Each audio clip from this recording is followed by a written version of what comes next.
Welcome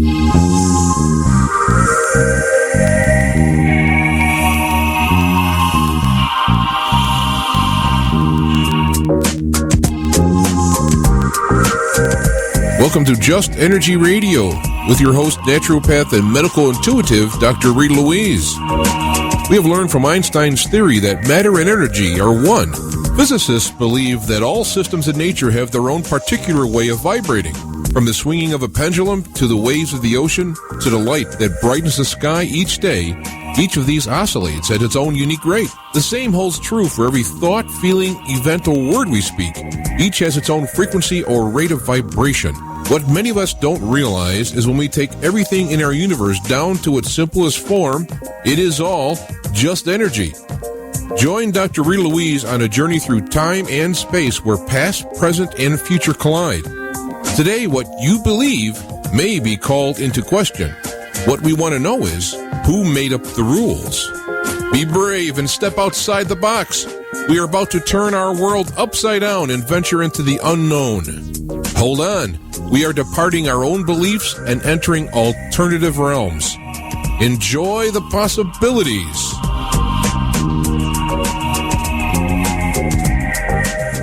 Hi, and welcome to Just Energy Radio. I'm your host, Dr. Rita Louise, and thank you all for tuning into the show today, here live on the Inception Radio Network.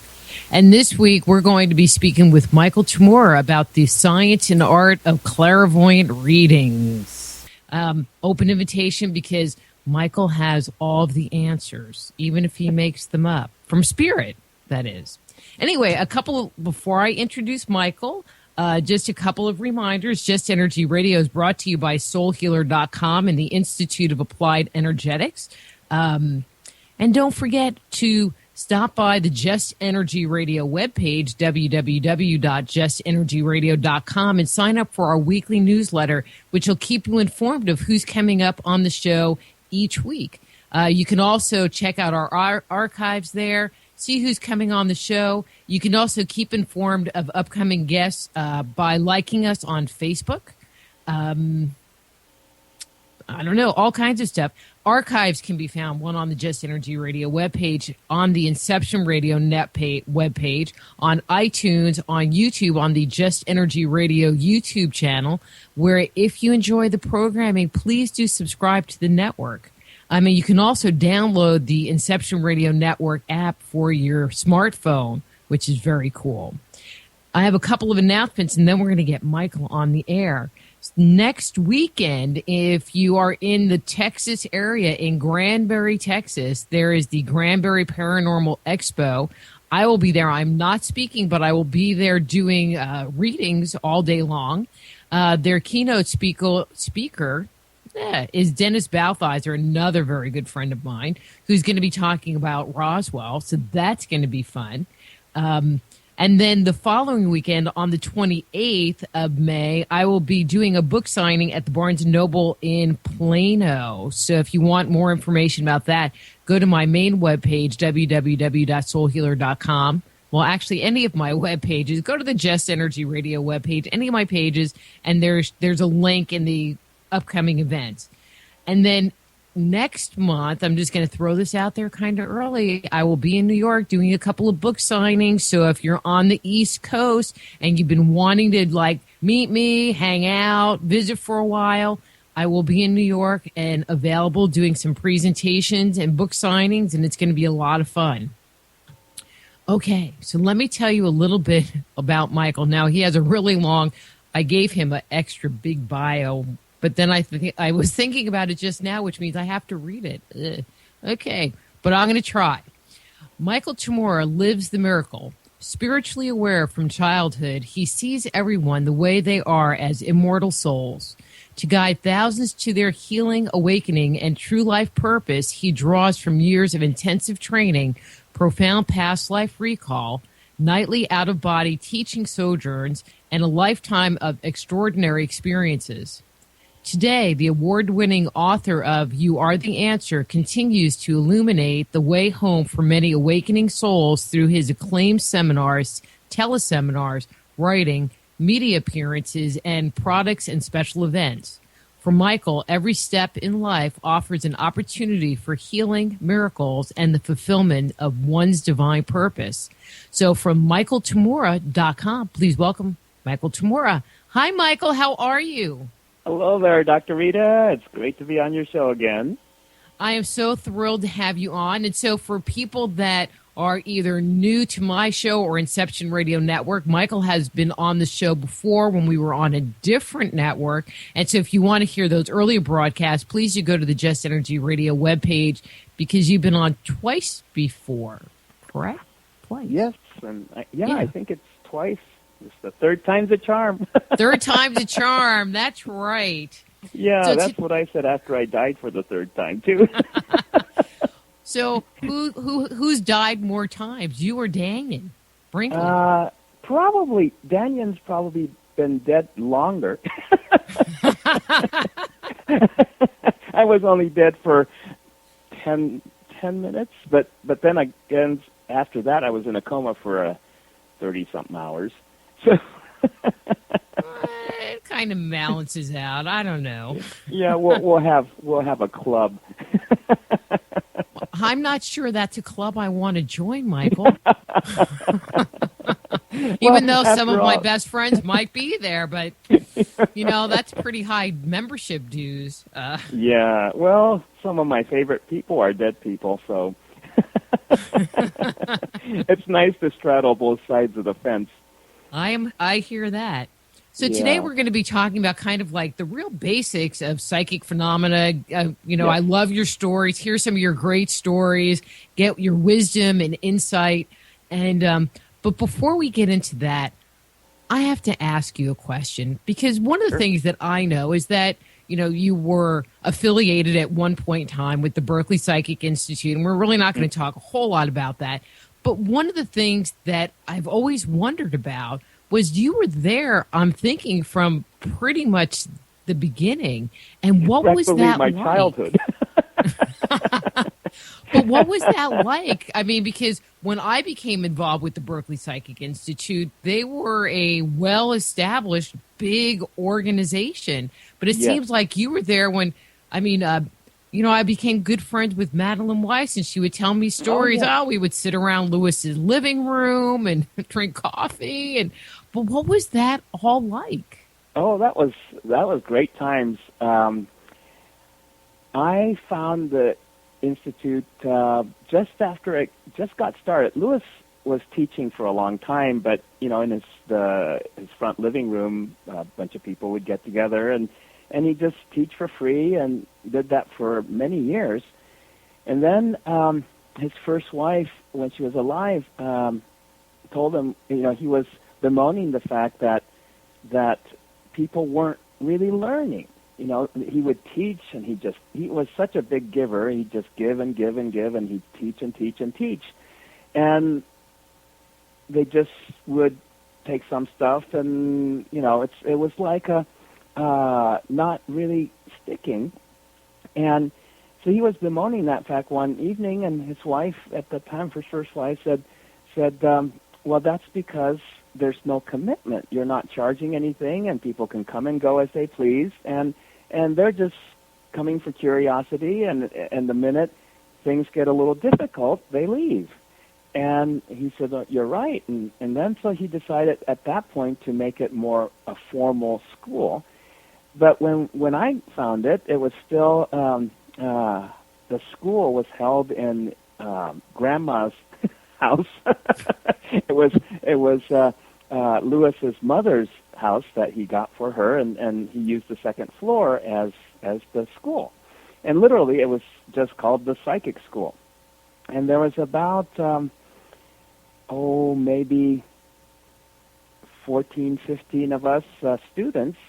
And I had just arrived when he just graduated his first 4 or 5 students from a 6-month program that he was teaching. And at the time, it was wild because most of the students at that point were essentially professional psychics. They were clairvoyants, clairaudients, trance mediums, and direct voice mediums, all kinds of people, mostly fairly on the younger range. And then there was a couple of people who were in late 30s, early 40s.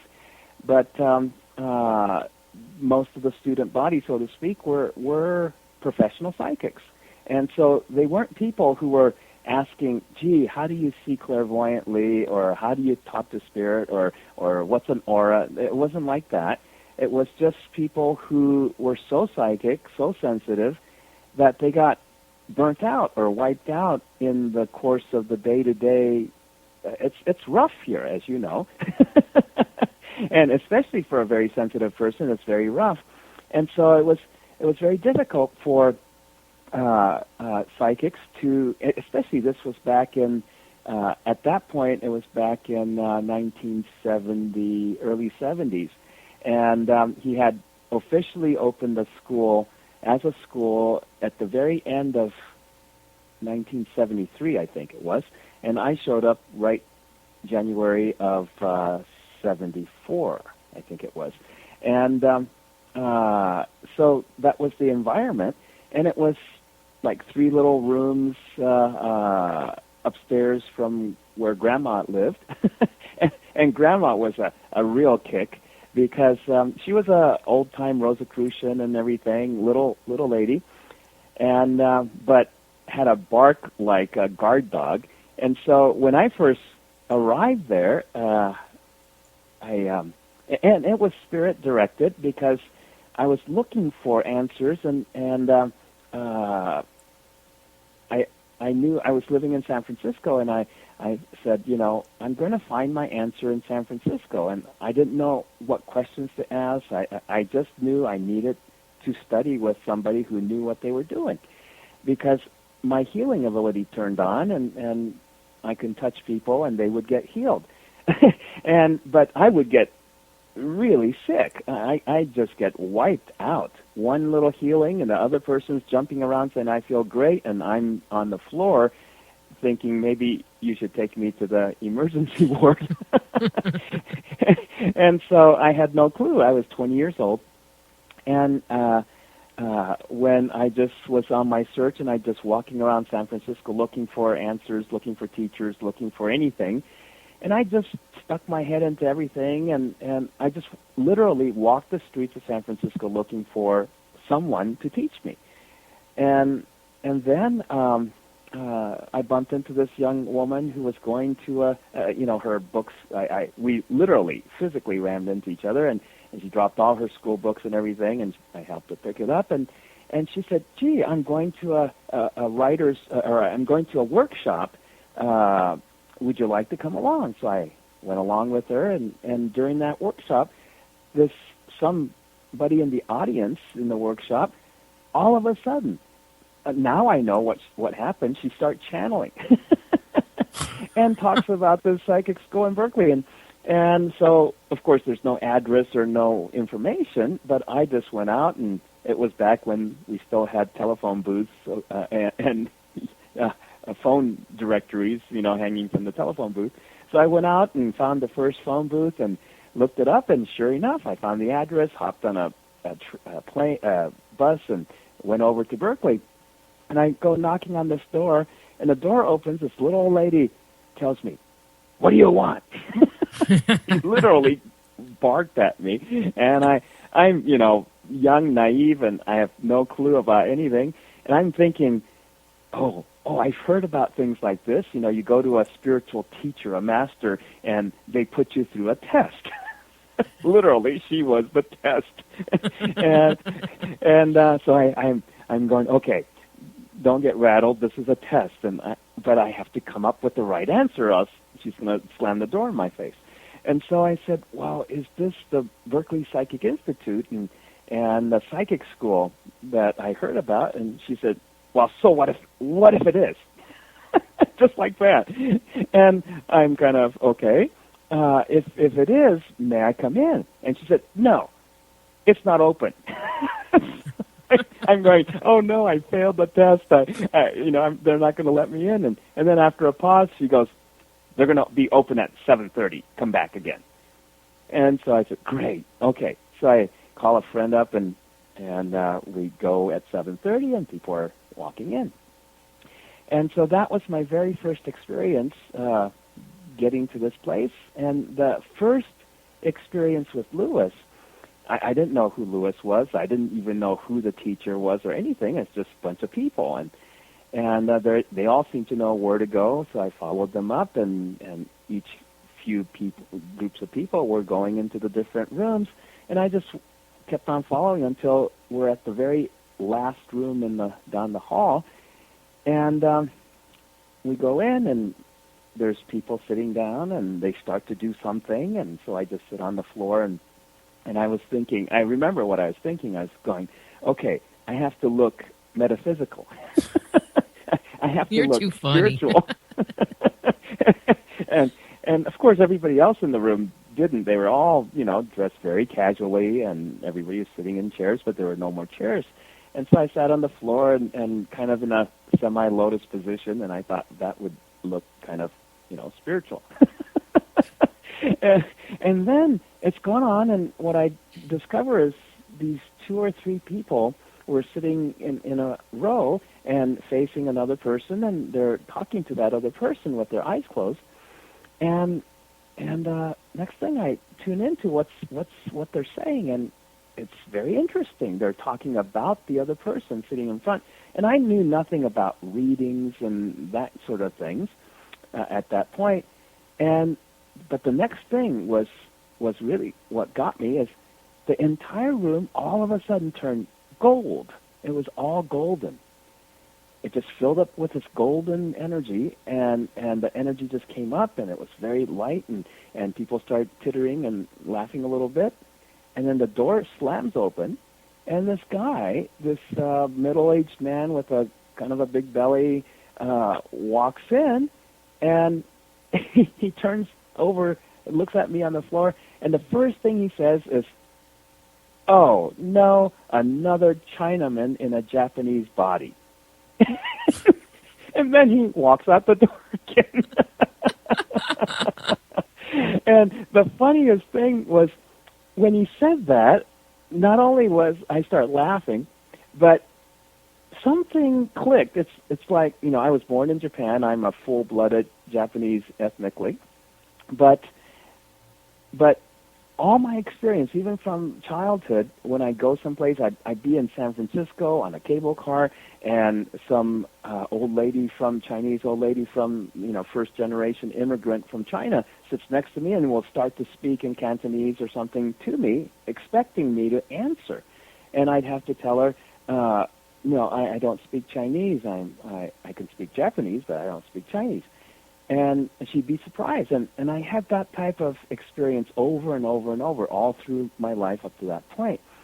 So but nobody until then ever said to me, there's a Chinaman in a Japanese body.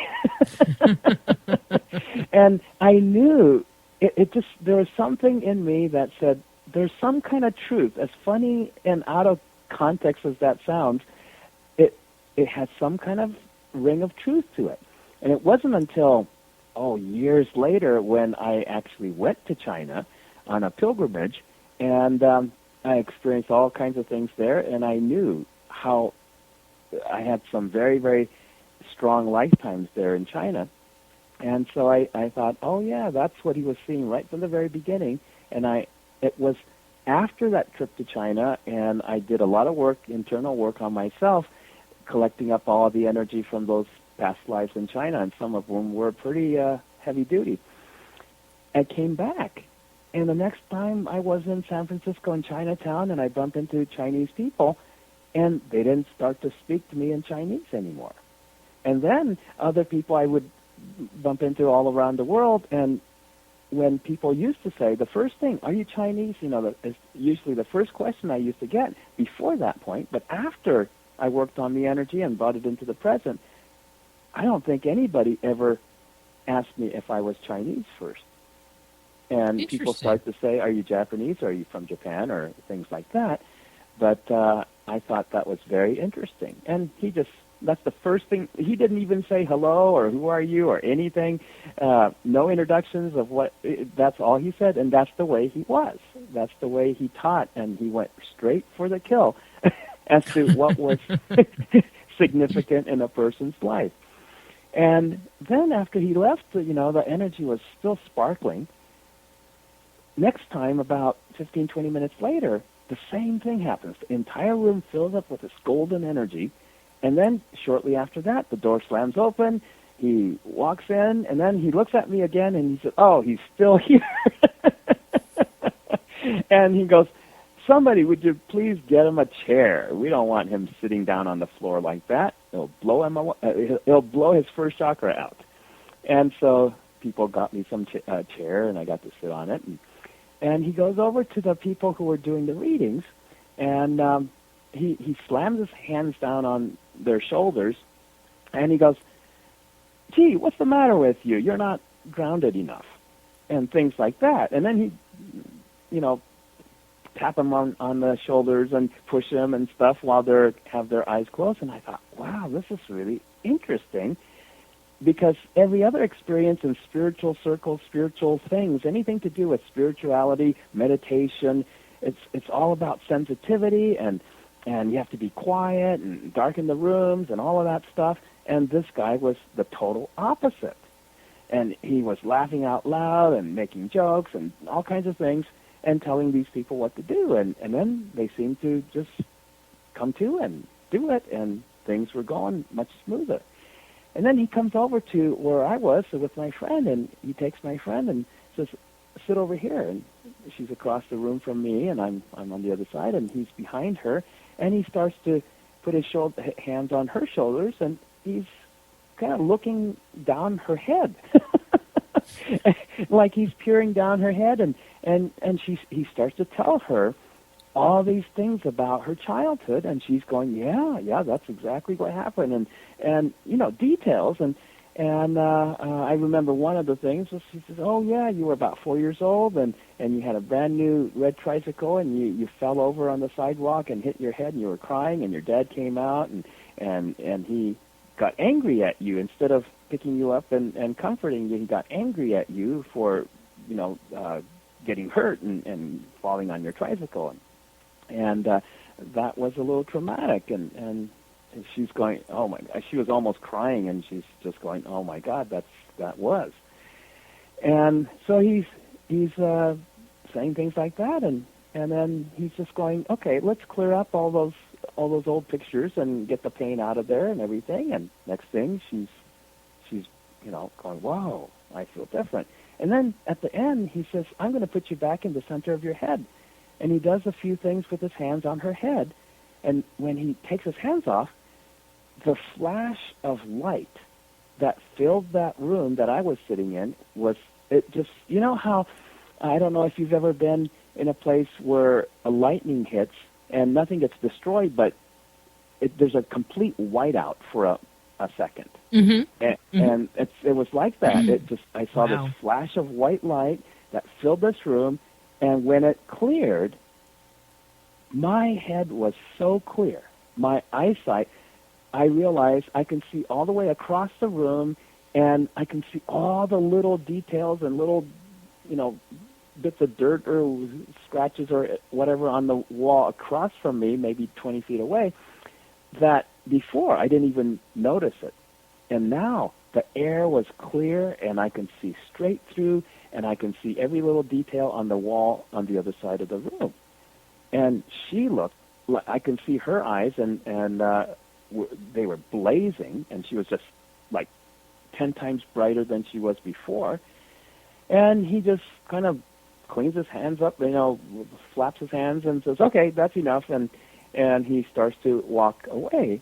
And he looks at me and says, "Hey, you want one of these readings that these people are giving this other person?" And I said, "Sure." And it was past 11 o'clock at night, and he asked a couple of readers. He said, "You guys too tired for the night?" And they said, "No." He says, "You want to do another one?" He said, "Sure." So he had me go over, and I practically levitated over to the chair. I was so excited. And when he did that thing with my friend, I made the decision right then and there. I said, "I don't know who this guy is, but I'm not leaving this place until I learn how to do that." Because I knew that was like the package deal of if I knew that I would be able to learn how to do what he did, and that would make it. And I decided that's what I'm going to learn, and that's what I'm going to be there. Whether I had no idea that this, was really a training school. It was just I had no idea what was going on at that first time. And then he left, and I'm facing these couple of people, and they closed their eyes, and as soon as they closed their eyes, they weren't talking anything yet. They closed their eyes, and I can feel the energy change. And so I decided in my head, I'm going to match their energy. And when I match their energy, I can feel myself going, whoop, and I went up in vibration, and I'm seeing, again, I was seeing auras all the time as a child, and as I grew up, to about junior high, it receded more in the background. I always see auras, but not like 3D up front and Technicolor. And so when I matched, boom, it was all there again. And I said, oh, I only get this when the person I'm looking at is really intensely emotional or excited or something, and that full-blown aura shows up. But this time, it just easily came back, and I thought, wow, that's great. So I'm looking at these two people's auras, and fascinated because their auras look different than most other people's auras. And then the main guy, this bearded Jewish guy, and I was looking at him going, God, he looks like a Jewish rabbi because I was seeing his past life. And he opens his eyes, and he's kind of putting his hands up, and he says, you're matching our energy. And I'm going, yes. I thought that was such a great validation. And he says, and you're reading us. And I said, yes. Sorry, didn't mean to. Yeah, and I thought that was a great thing. And he says, oh, well, if you do that, we can't read you very well. And I said, you can't? And it was like deflating the balloon, and I said, okay. And he said, so could you back off? And I said, okay. So I thought about backing off, and then he visibly relaxes, and he goes, oh, that's much better. And I thought, oh, it's not as fun, but okay, if this is what it takes. And so I backed off, and they start to give me a reading. It was a very good reading, but I was much more interested in learning how to do this stuff and correctly, so I don't get sick and wiped out every time I touch somebody.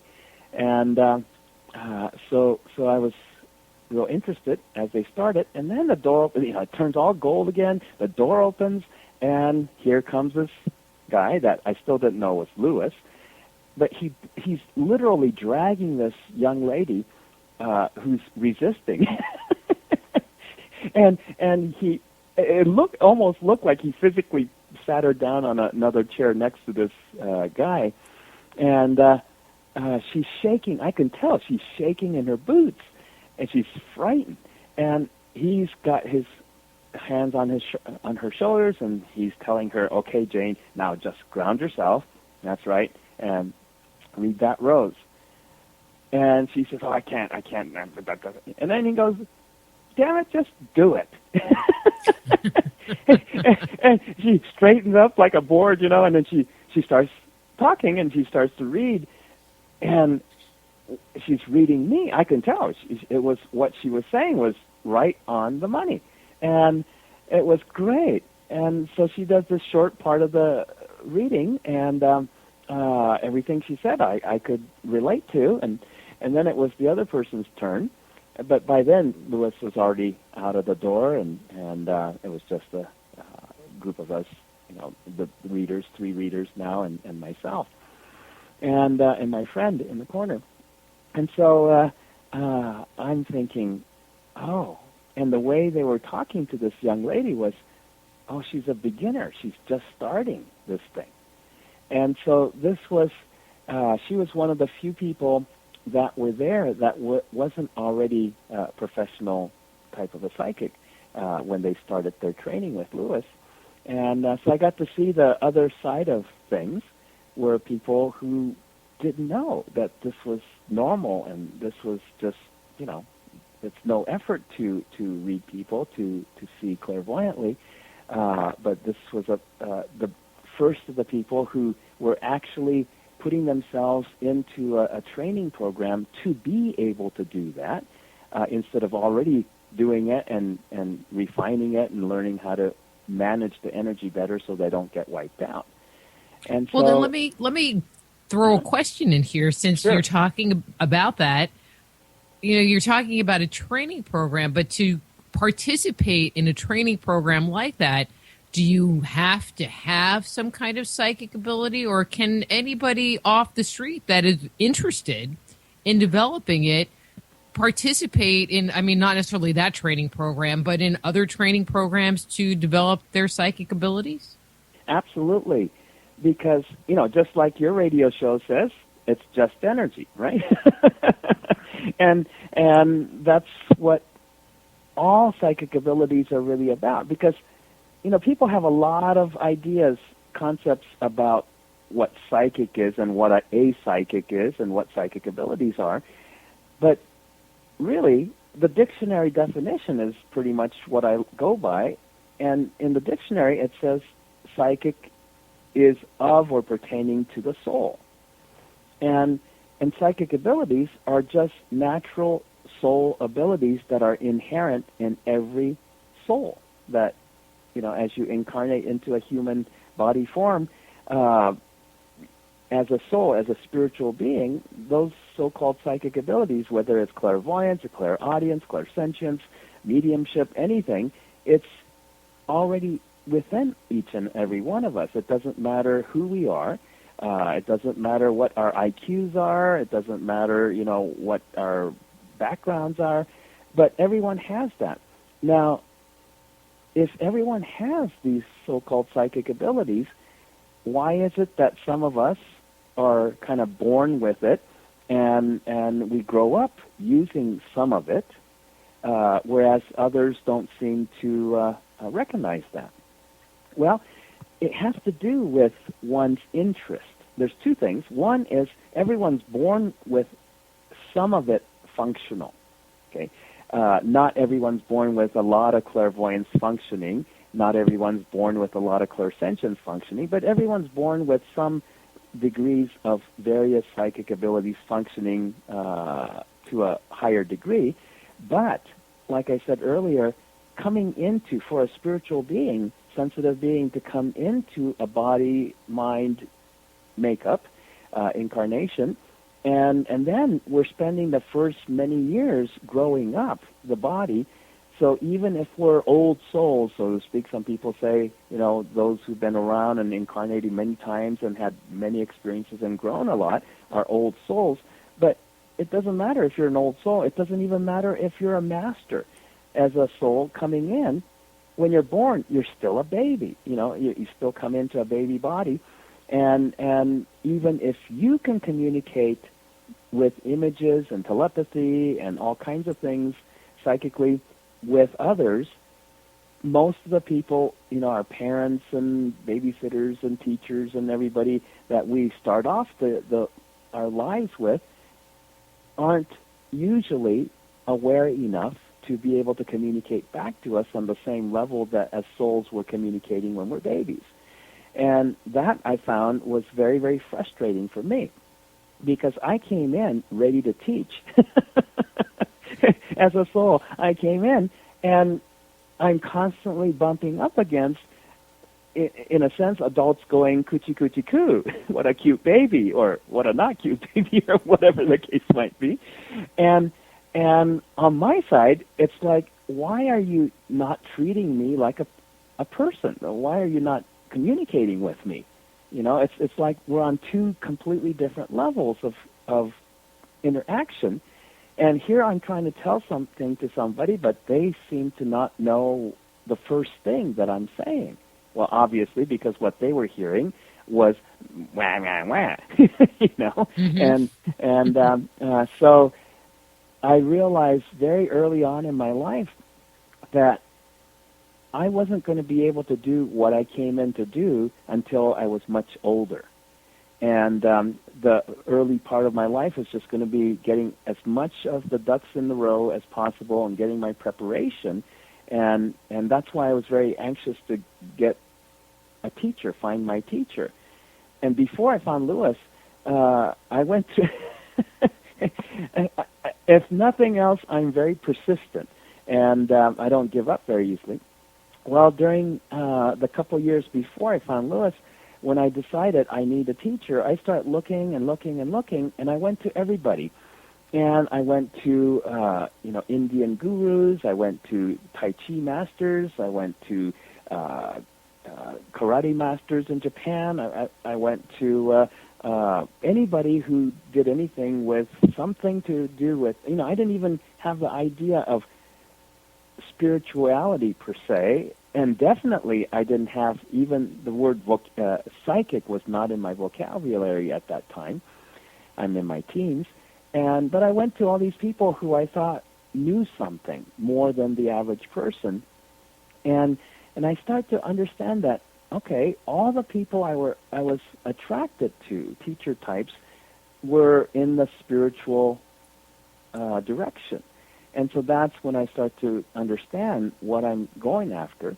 But the funny thing was, every single master type person that I met before Lewis, they were across the board tremendously kind and communicative with me. One of them even invited me into his home and took me into his place where he had books that he's written and everything, and gave me a very nice copy of a book that he wrote on yoga and karate and spiritual practices and things like that.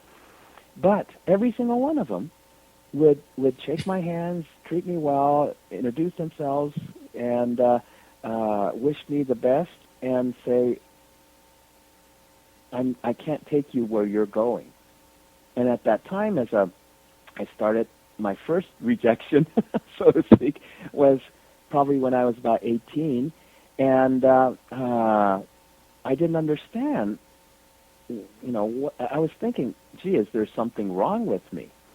And then it got even better because, it wasn't fun for me at the time, but friends of mine who were interested in some sort of spirituality, they went the route of finding, Eastern gurus and stuff, and they would invite me to, there's this big master from India giving a talk at this auditorium. Would you want to come along? So I'd go along. We'd sit in this auditorium with lots of people, and often at the end of things like that, the master would give, Shaktipat and energy boost. So I'm all excited. I'm sitting there and going, okay, great. And I can literally see the arc of light that goes from the master to the people in the audience. And it's coming down the rows, and it's coming toward where I'm sitting, and that master's going row by row, vertical rows by vertical rows, and everybody in that whole line gets zapped. And some people literally, physically would jump when the energy hits them. And I'm seeing it coming around, and boom, boom, boom, people are going zap, zap, zap. And my friends, about 4 of them sitting to the left of me, and they're starting to get zap, zap, zap. And the person next to me gets zapped and jumps, and then the light passes over me and zaps the person next to me on the right side. And when that happened, I'm going, what is going on here? Because I was like in this bubble all by myself, and everybody else got zapped around me, except I got deliberately jumped. And I thought, that's so strange. Well, the next day when that happened, the guru was Muktananda, very well-known master and from India, and the next day I'm meditating in my little cubbyhole of a room I had in San Francisco, and And as I got into a very deep meditation, and next thing I'm starting to hear Indian music, like a sitar type music, and really loud. And then I'm smelling incense, and I'm going, oh, this is interesting. And then next thing, this light comes by, and I see this the guru floating on this little cushion thing. He's in a lotus position, and he's this little guy floating by me, and he's smiling and smiling, and he floats by, and he acknowledges me, and he smiles and goes away. And then once the whole thing lasted maybe 2 minutes, the whole music and the incense and everything, and that all goes away, and I'm back in my regular meditation. And I thought, that's interesting. And every single time I met one of these types of masters, they would skip me from doing one time. Another time there was an Indian master who was also a medical doctor, Ayurvedic doctor and a medical doctor, and he gave this wonderful talk.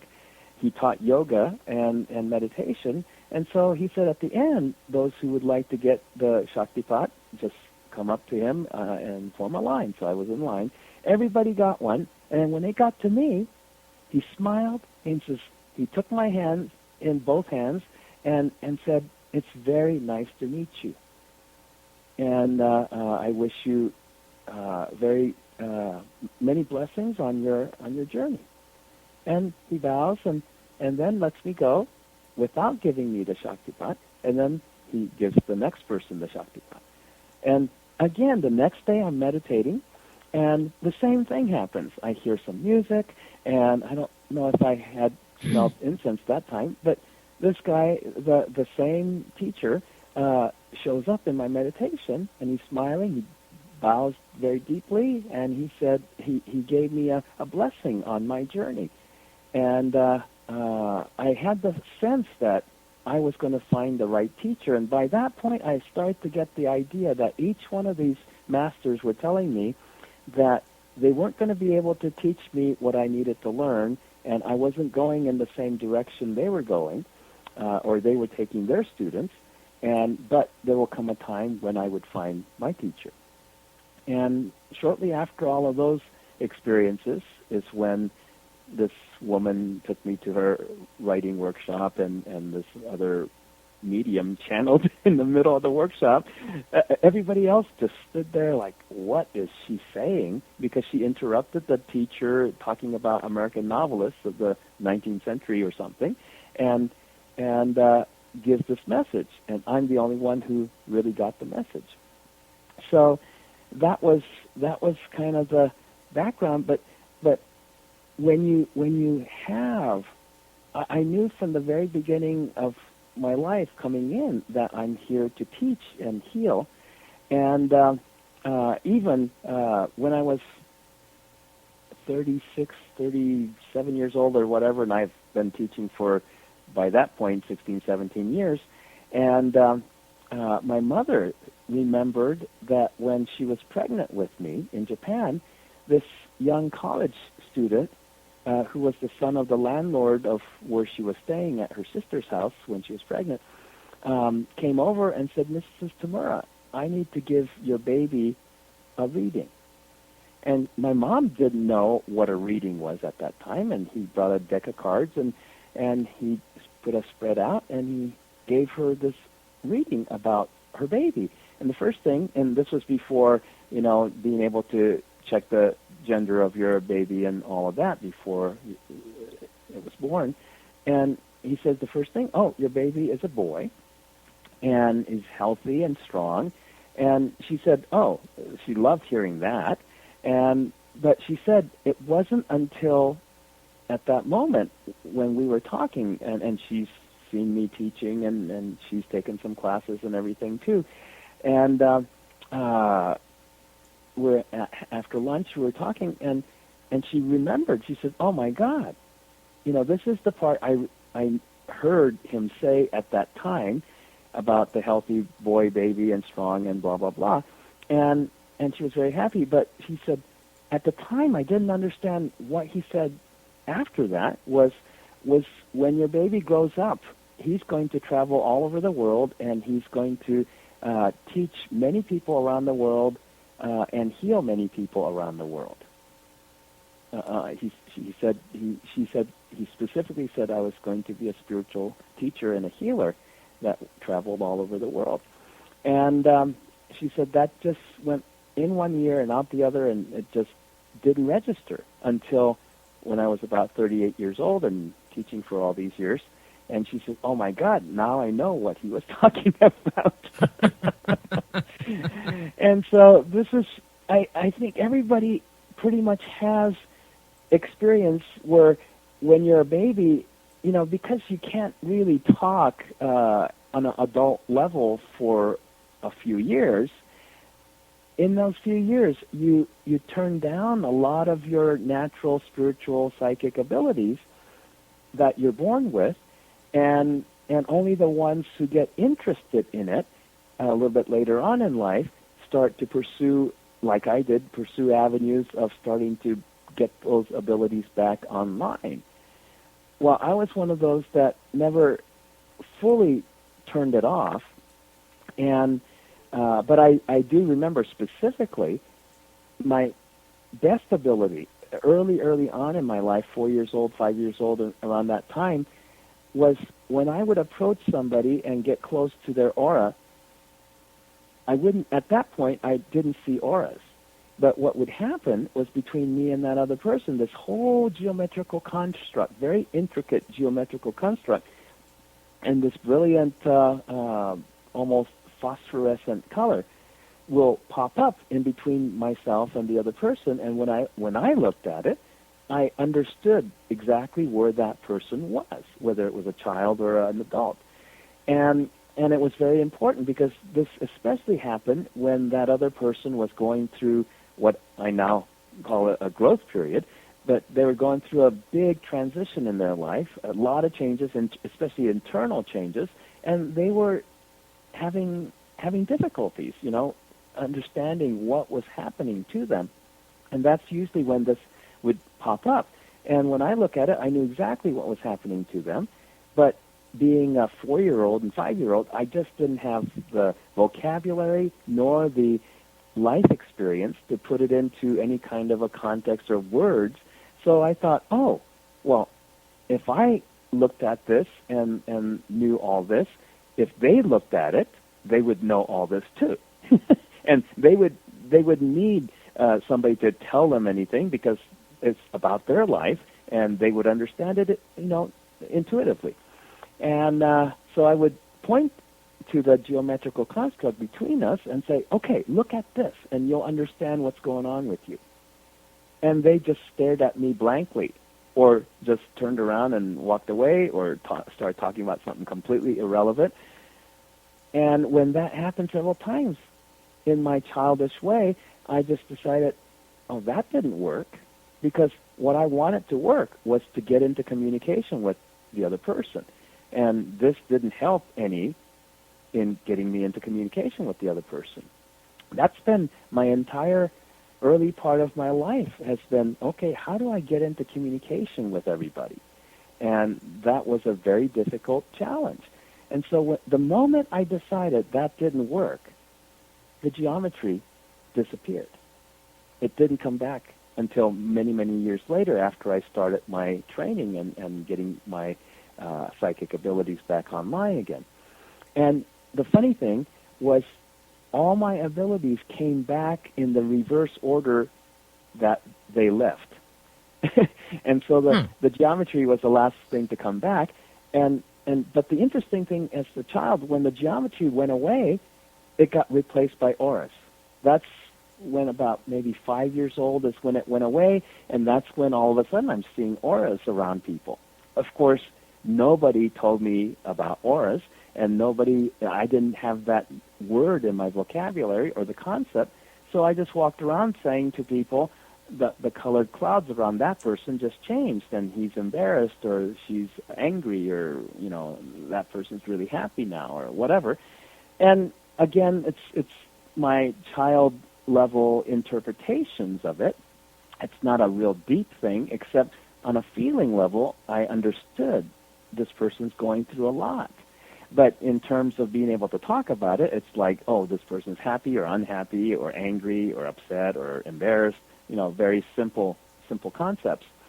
And but even at that level of simplicity, I couldn't find adults or children. Nobody knew what I was talking about.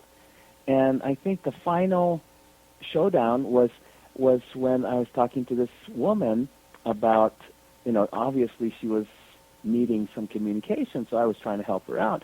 And when I told her about the colored clouds around her, immediately the conversation went straight to what is a colored cloud? And if she asked me, I could have described it, but she, right off the bat, she said, there's no colored clouds around people. And I said, well, so I thought, okay, I got to use different words. And this was probably when I was about 8 years old, maybe probably 8 years old. And I'm going, okay, well, the air around you has colors. That was my way of describing it. And she said, air doesn't have colors. and I said, well, air doesn't have colors, but the air right around people has colors. And she said, no, air is air, and air doesn't have any colors. And end of conversation. And that's also when I decided again, gee, that doesn't work. This thing with colored clouds doesn't work to get me into communication with anybody. So I never quite lost the whole ability to see auras at that point. It just receded a little bit into the background, so it was more faded, if you will. It's kind of like now I'm seeing the physical body more clearly and the spiritual energies a little bit more in the background. But when the person got really emotionally intense, then the colors would come to the foreground, and I see the colors more than I can see their body. And I noticed that I was always attracted to green people, and green people were attracted to me. That's how I thought about it. Because a predominant part of their aura was really green, like a forest green color. And I didn't know why, and I didn't even know exactly what it all meant until many, many years later when I started to do readings and things and learned that particular vibration of green in a person's aura meant they were going through heavy-duty growth. And it wasn't a permanent color. It was one of those colors that changed over a short period of time. And I didn't know why it came in. When I was a kid, I didn't know why it came in and why it left. But people that ended up coming to talk to me or spend time with me often had that green aura. And the people that I got curious about, that I went to go check out, had that green aura. And now I know why. I'm here to teach the green people. The green people. The green people, and they're not Martians. Hey, I like green people. I like green people. Yes, it just I makes like me green wonder people. if all kids have a similar experience. I mean, I know for me, I have periods where I have memories as a child, and then there are periods that I don't have any. But, Yes. But I mean, I do remember, and I was barely walking, being very conscious about what was going on and wondering why my family was doing the things that it did because it just didn't seem right, even then. But again, that not having that ability to communicate. Exactly. And that's the thing that I'm working on constantly, not in the foreground, but more in the background. And I have a feeling it's going to come more and more into the foreground in the years to come in terms of the education of children. And not just education as far as school-type academic education, but the whole education and raising of children has to change. But before that can really happen on a large scale, the adults, the people who are going to be their parents, as well as the people who are going to be their school teachers and doctors and ministers and everybody else has to take this step up. And But I think that's starting to change, Michael. I mean, we both do similar work, but I do a lot of work with like ghost hunting groups where they're not really psychics. They're not really interested in becoming psychics, but they're interested in the paranormal and just a bunch of weird people. But I just have been noticing, I'm going to say over the last 5+ years, that there is more openness of parents that if their child is talking about a past life memory, or if their child is, saying something that's psychic, they're not censoring them and they're not shutting them down. They're actually starting to nurture that ability, even if they don't feel like they have it themselves, which I think is absolutely. I totally agree. And it's literally the last, I would say about the same time, 5-6 years, that it's really started to open up. And that's why I'm starting to put a little more attention on it now, because that was my signal that, okay, when the parents are starting to open up of these kinds of children, then we can start to move a little bit more forward. So, the ones closest to that, the soul coming in, who's part of changing these, like we were kind of ahead of the curve, so to speak, coming in.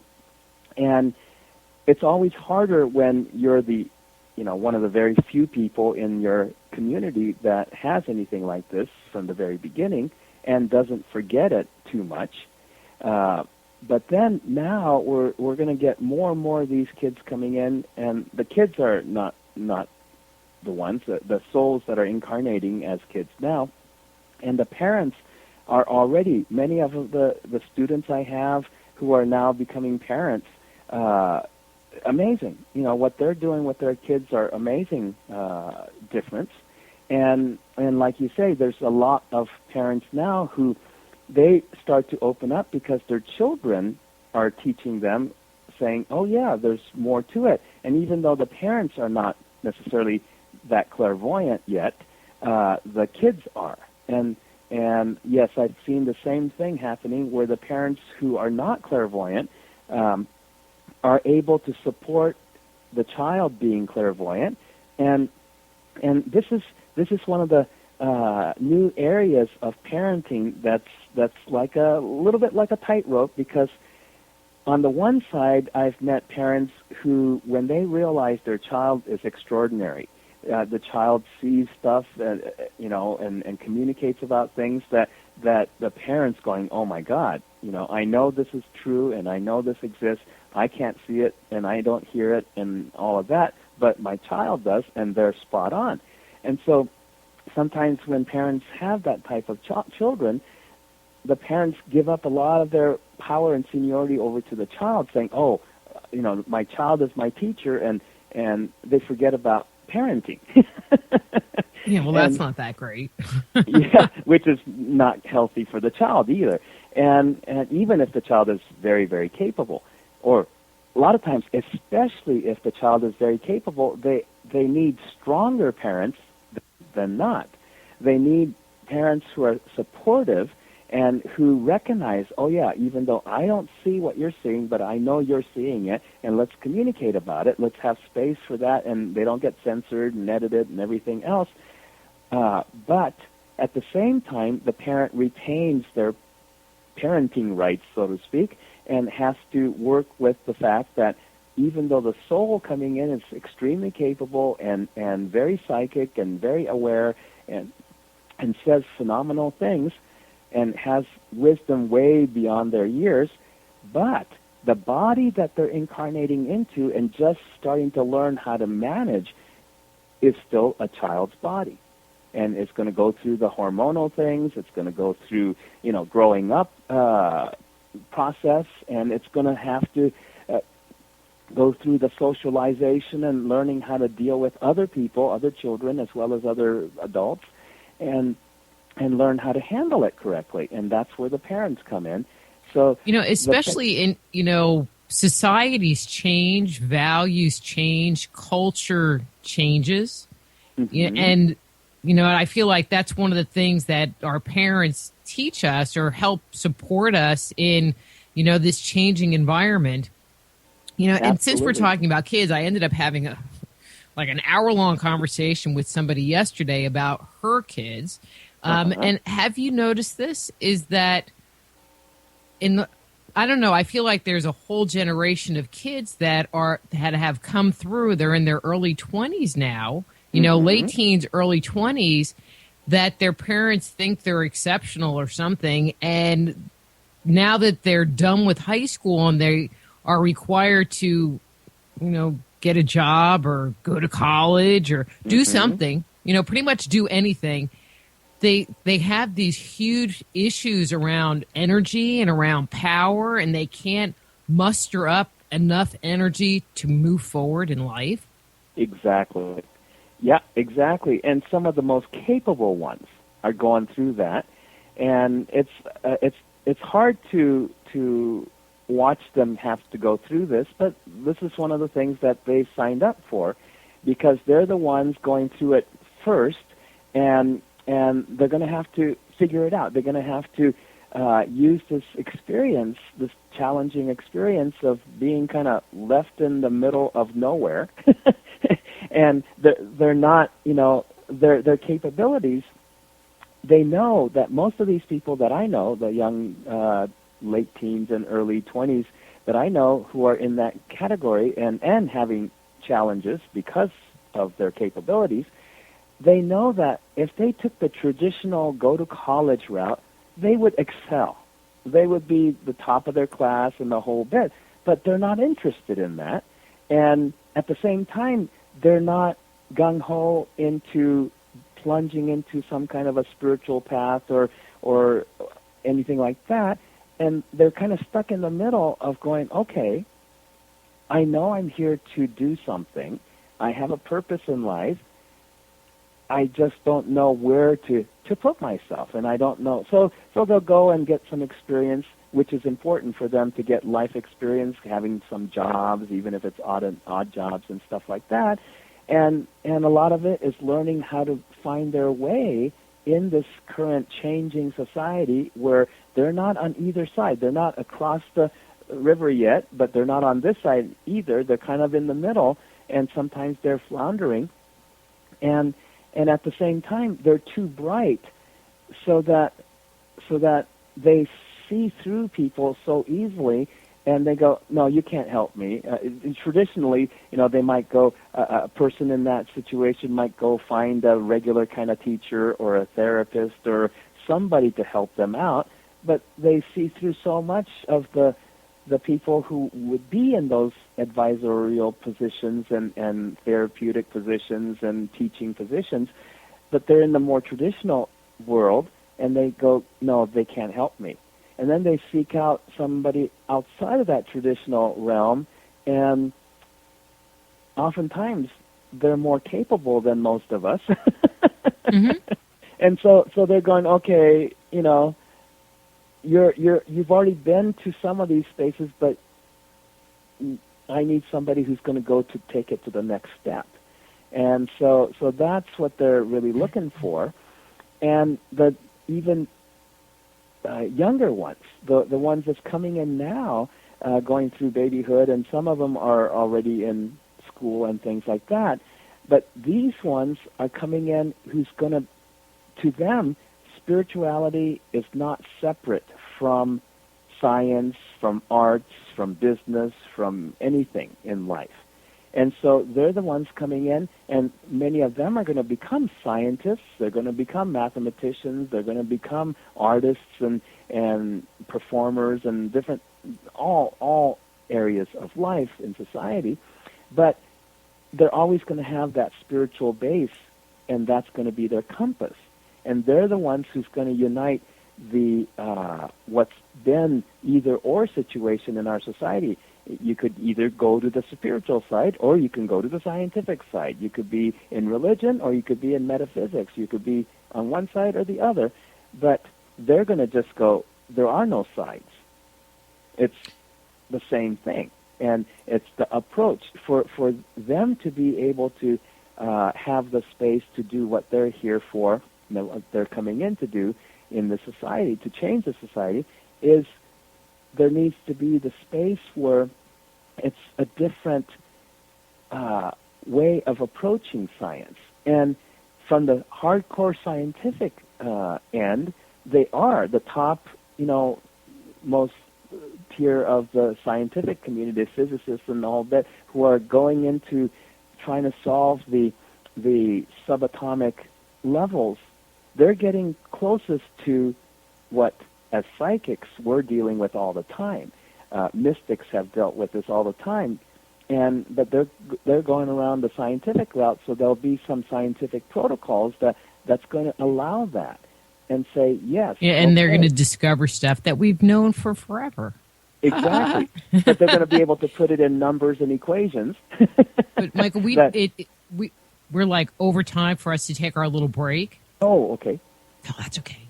So when we come back, let's talk a little bit about what's going on in the world today, because it just seems like everything's kind of crazy. And maybe we could get your insights into what you feel is going on and maybe some things that people can do to not get sucked into it. Sure. Okay. So I'm Dr. Rita Louise. We're here talking to Michael Tamura. His webpage is michaeltamura.com.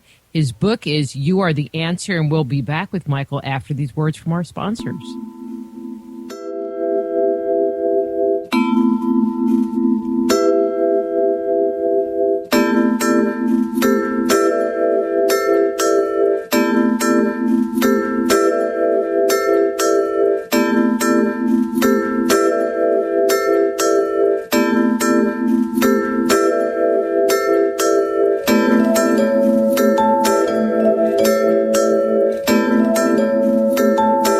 Just Energy Radio with your host, Dr. Rita Louise, will return right after these messages.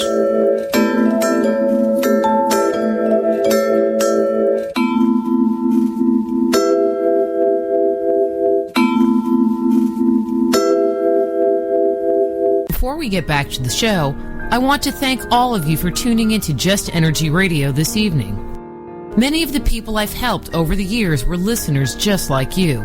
If you're at a junction in your life, don't stand alone at this important time.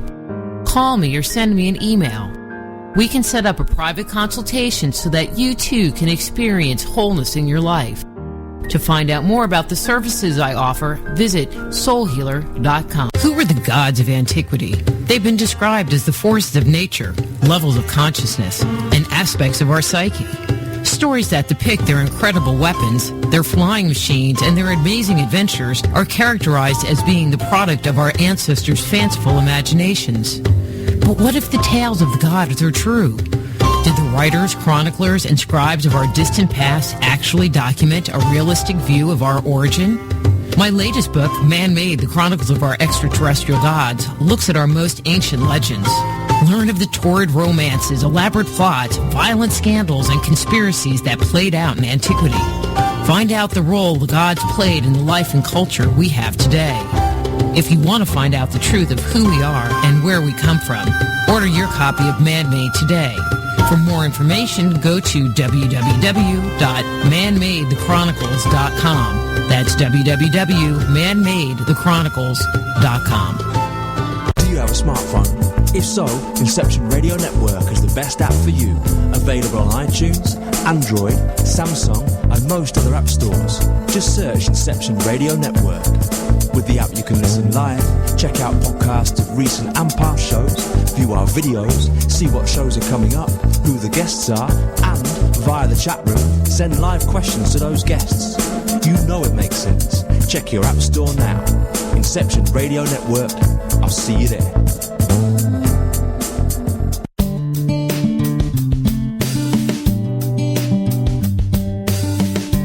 Are you sensitive to energy? Want to explore the world beyond the five senses? Looking for a new career as an alternative healthcare practitioner?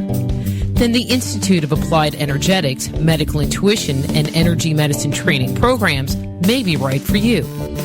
Our comprehensive curriculum provides students with a deep understanding of how to detect, evaluate, and transform the subtle body, as well as techniques for correcting energetic imbalances that may underscore a person's ability to experience radiant health. So if you are sensitive to energy, contact the Institute of Applied Energetics right away. Be a catalyst for changing the way healthcare is done around the world. Visit www.appliedenergeticsinstitute.com and start your new career today.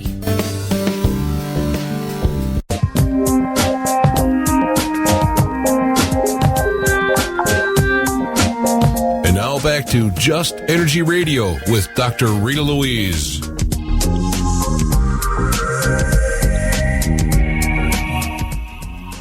Hello and welcome back to Just Energy Radio. I'm your host, Dr. Rita Louise, and thank you all for staying tuned to the second hour of the show. We're here still talking to Michael Tamura about the science and art of clairvoyant readings. His books are You Are the Answer. His webpage is michaeltamura.com. But don't forget, Just Energy Radio is brought to you by soulhealer.com, where you can find out about all the products and services that I offer. Please do check out the show's website, www.justenergyradio.com. Sign up for our weekly newsletter or subscribe to our YouTube page. And if you're in the Dallas or Texas area, the Granbury Ghost Show is happening this weekend in Granbury.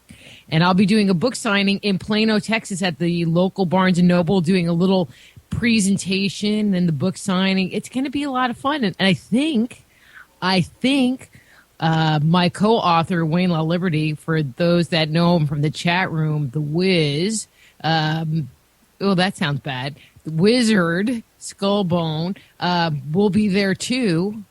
I will make him come, and he can sign stuff too. It's a plan. So see, it's a one-time opportunity because he never comes to anything.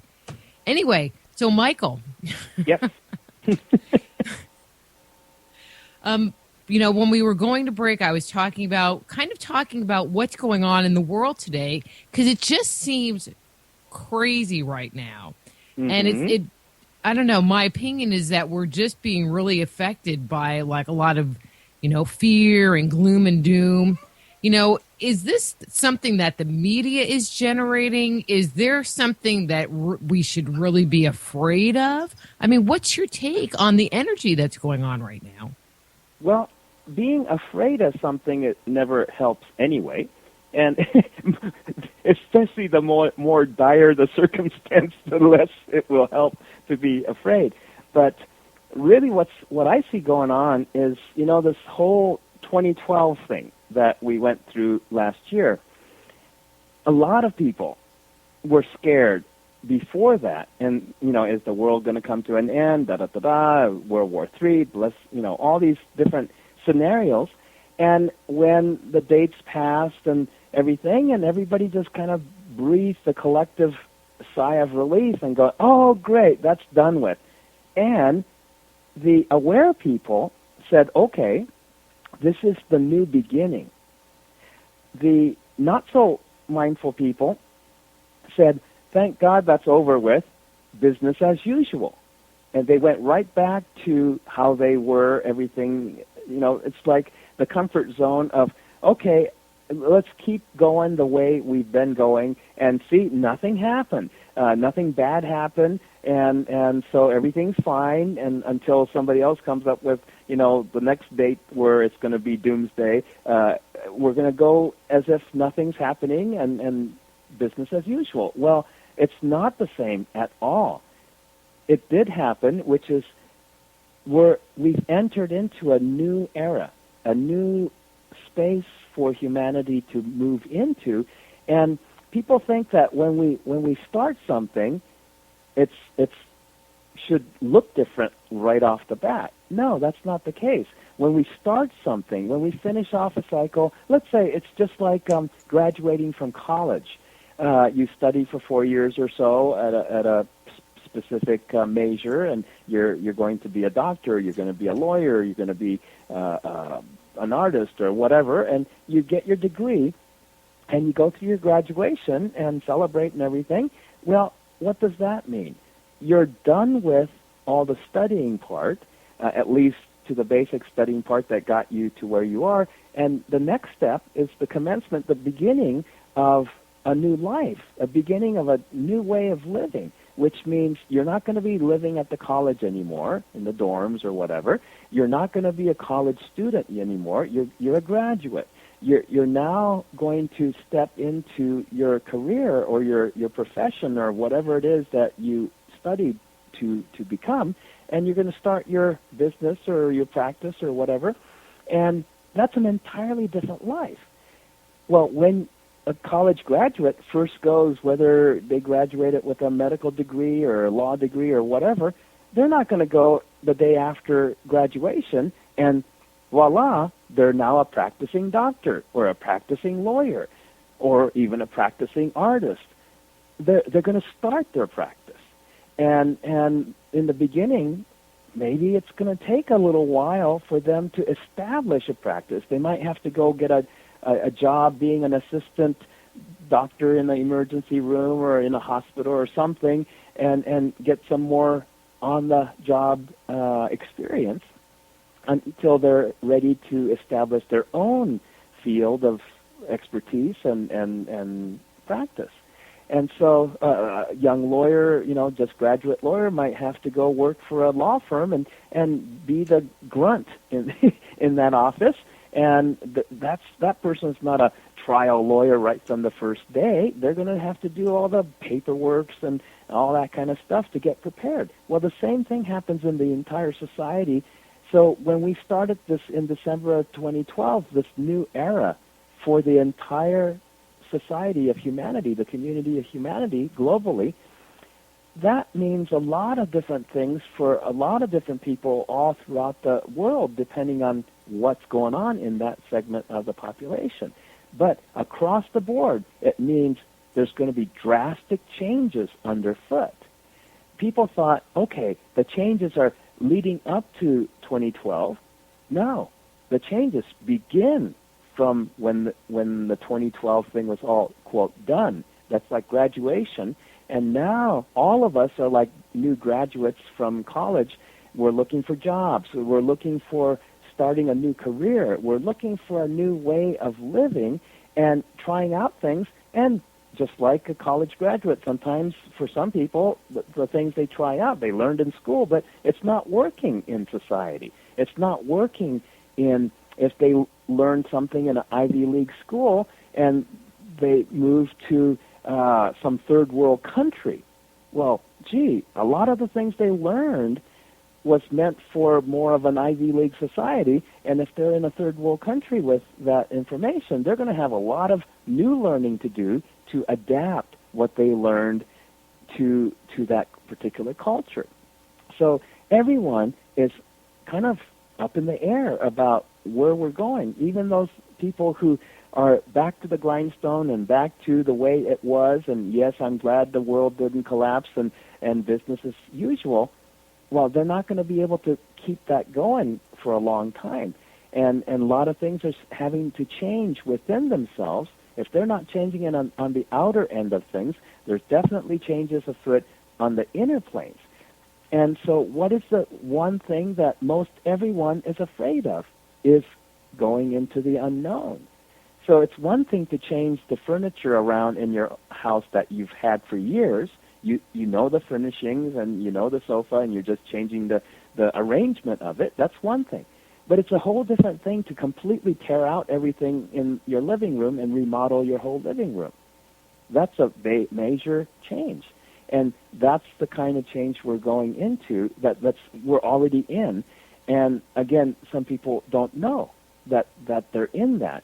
And so they're wondering what all this fear is and what all this resistance is and what all this, stuff that's happening, whether inside or when they turn on the news and they see it happening in the world. What is this world coming to? And all these terrorists and the bombings and massacres and all kinds of things. Well, they've been around for a long time, but it's taking people beyond the tipping point. So the ones who are on the fence, they're not real stable.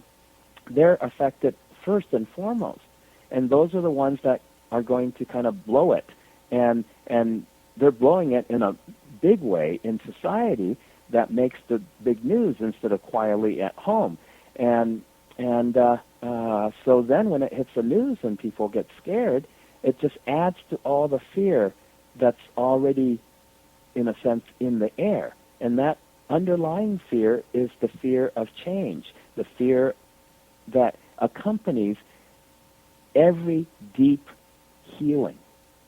And this is one of the things for the people who are the healers, the people who are the very psychic, sensitive, clairvoyant, clairsentient healers, whatever avenue they're taking. Some of them may be practicing aromatherapy. Some of them are yoga instructors. Some of them are chiropractors. Some of them are massage therapists.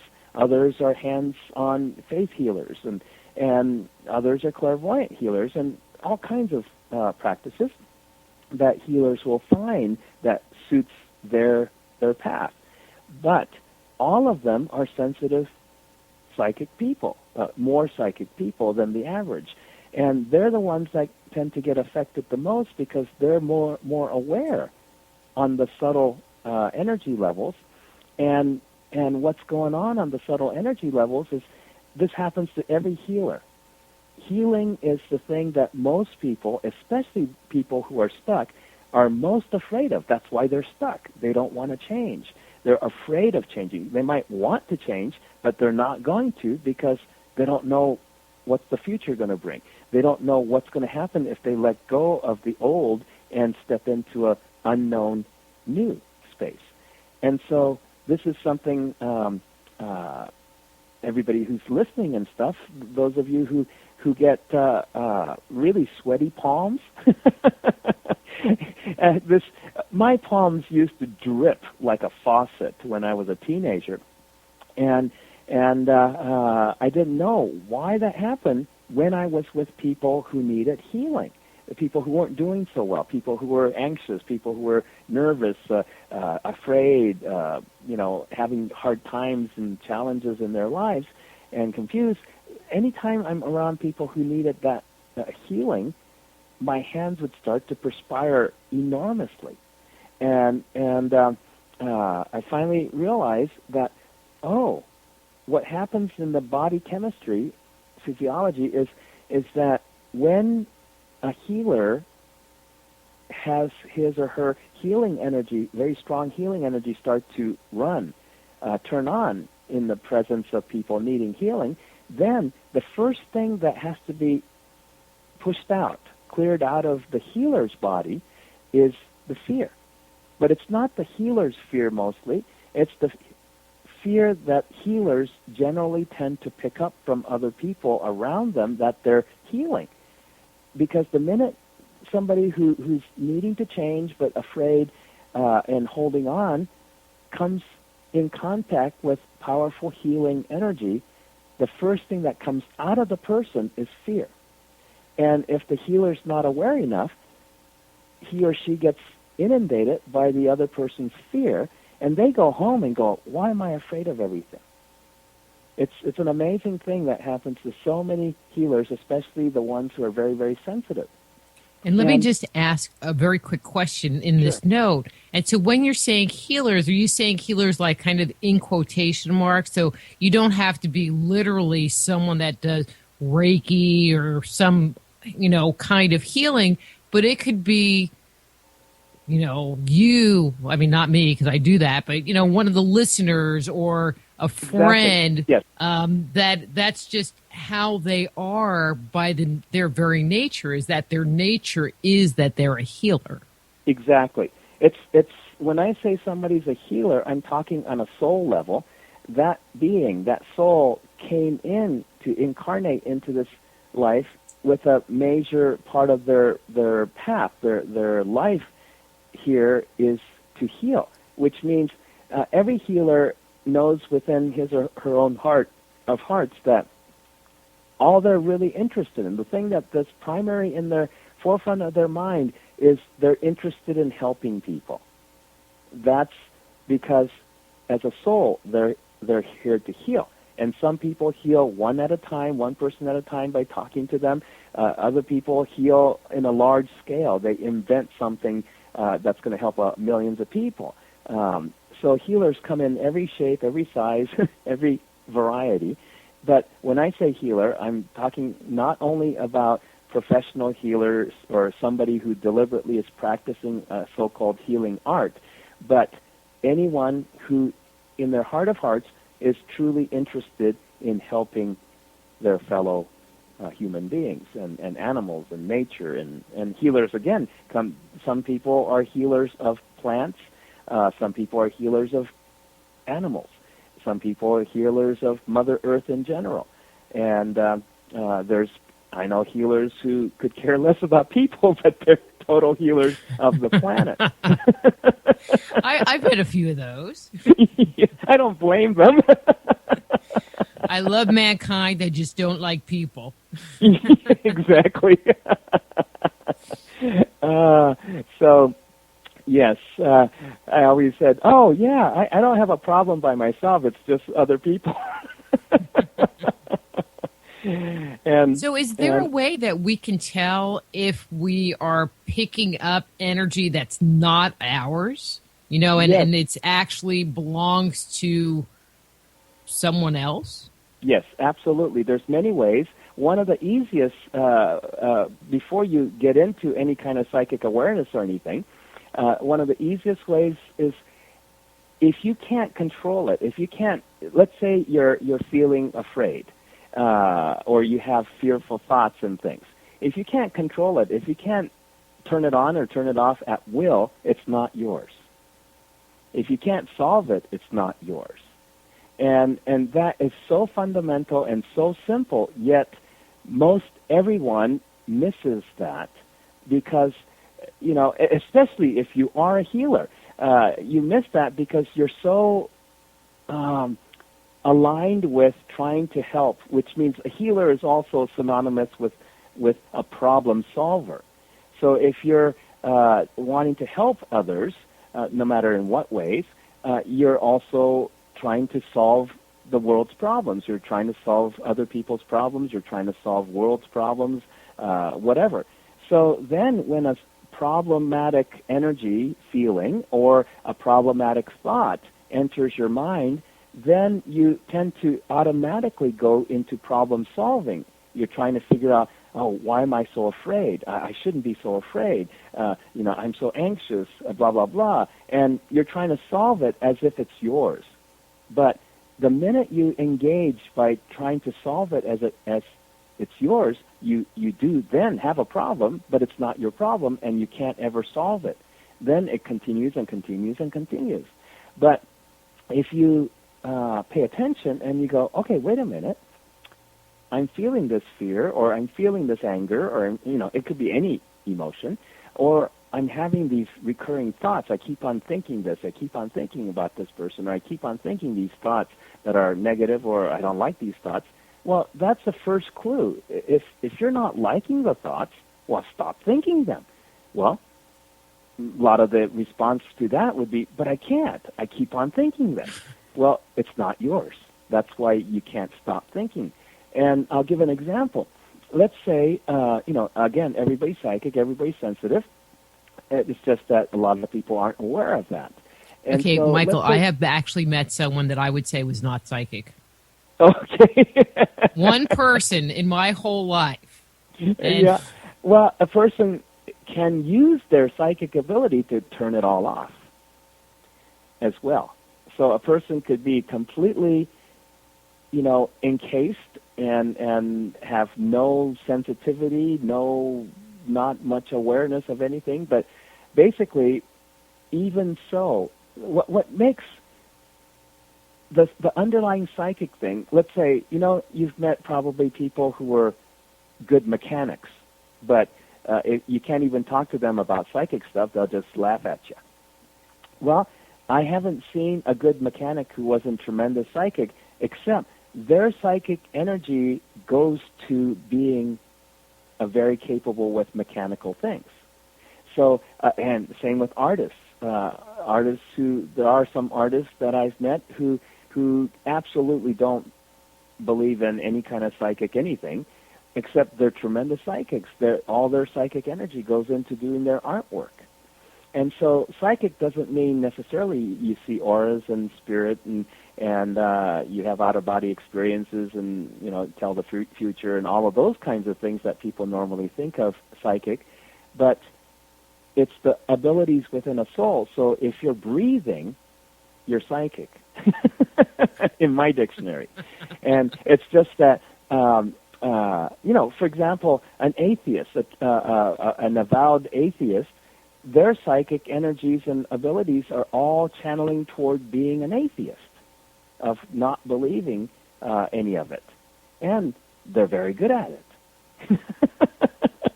And so a person may not outwardly demonstrate any kind of your normal, quote-unquote, psychic type of abilities, but from my perspective, they're using their psychic energies and abilities, which just means, to me, it just means your spiritual or soul energies and abilities. They're using it to not recognize themselves as immortal souls. And you can do that. We have free will, so we can use it and apply it in any way, shape, or form we would like to.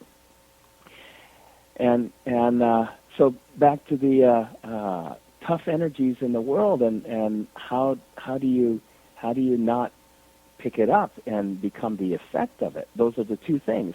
One is picking it up, means you're aware of it.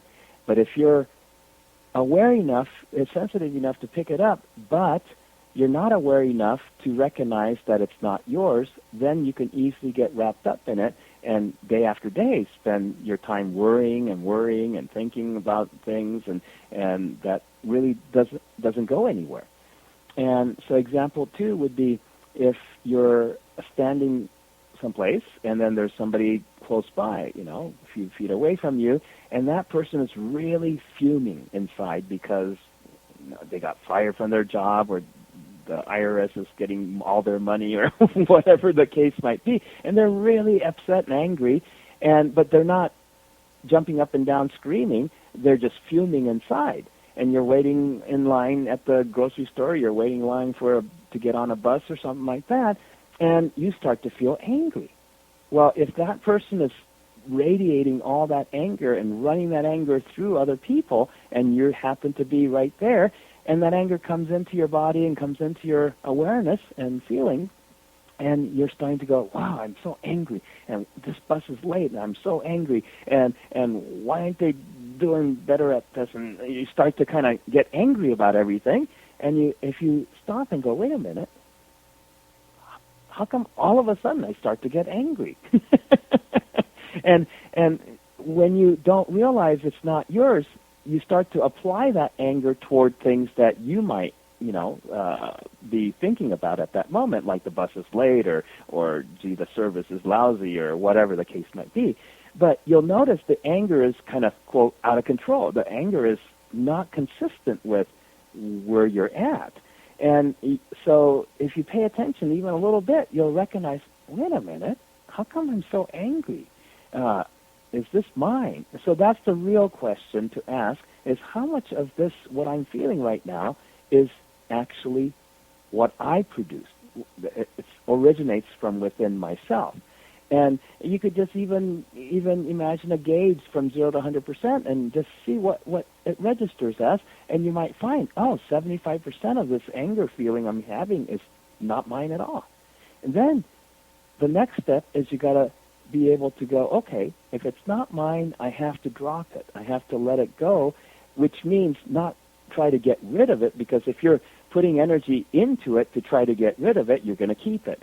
If you try to figure it out and go, what's going on, and da-da-da-da, and how I'm going to get rid of it, then you're going to keep it. The way you can get rid of it is if you let it be.